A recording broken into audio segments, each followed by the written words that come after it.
Black waitress kicks out billionaire for harassment, then his father arrives with helicopter offer. Get your hands off me.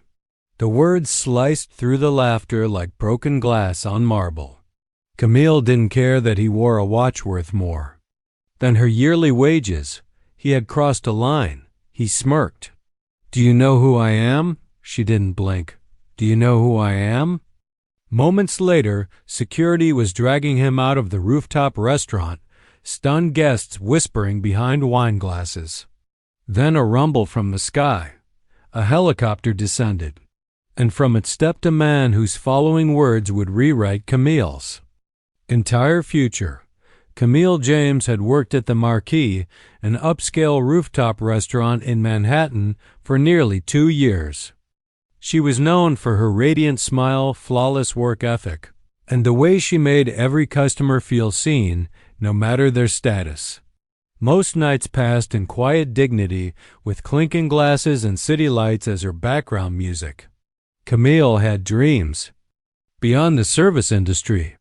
She was saving for culinary school, but for now, she wore her black apron with pride. She had learned how to brush off rude comments and handle entitled customers with grace. But some nights tested more than patience. That evening, when a cocky young man in an expensive suit walked in with an entourage and too much champagne, she felt something off. His eyes lingered too long. His tone was too casual. Something about the way he said, "You people," made her skin crawl. She didn't know it yet, but that night would change her life forever. The man, Logan, demanded immediate service. He snapped. His fingers called her sweetheart and threw in subtle digs about her being just a waitress. Camille stayed professional.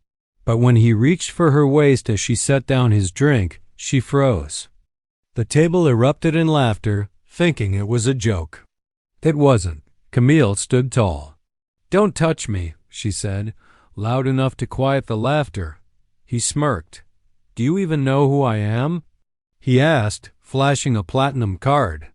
"I could buy this place." Her hands trembled, but not from fear. She had worked too hard to be disrespected. She turned to the manager, who panicked. The other staff whispered. Security was hesitant. He was wealthy, possibly powerful. But Camille didn't wait for backup. She looked him in the eye and said, "You're no better than anyone else here. Leave." The restaurant went silent. He stood, furious, and stormed out with his friends. Camille was left shaken but proud until 15 minutes later when the sky thundered. A sleek black helicopter hovered above. Patrons ran to the windows. It landed blocks away. Out stepped a man in a tailored suit, older, sharper, exuding quiet power. He walked into the restaurant like he owned it, because he did. And every eye turned to Camille as he asked a straightforward question. "Who dared to throw out my son?" Camille's heart skipped. The man's voice was calm, but his gaze was intense. "I've built an empire," he said, addressing the stunned room, "and I've been looking for someone with backbone, integrity, and the strength to stand alone in a crowd." He turned to Camille. "You didn't know who my son was. That's what makes this real." Everyone watched, breathless. Logan, red-faced, stood behind him, silent now. The father continued, "This was a test. And only one person in this room passed it." Camille didn't understand. Was this real? Then came the offer. "How would you like to run your culinary venture with full funding, mentorship, and creative freedom?"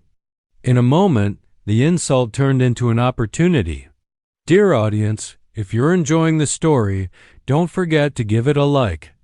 It helps. Camille said yes, but not for revenge. For purpose. She opened her first restaurant 6 months later, built on the values she refused to compromise: respect, dignity, and courage. Word spread quickly, not about the billionaire's fall, but about the waitress who stood her ground. She became a symbol of grace under pressure, of strength without arrogance. For her, It was never about power.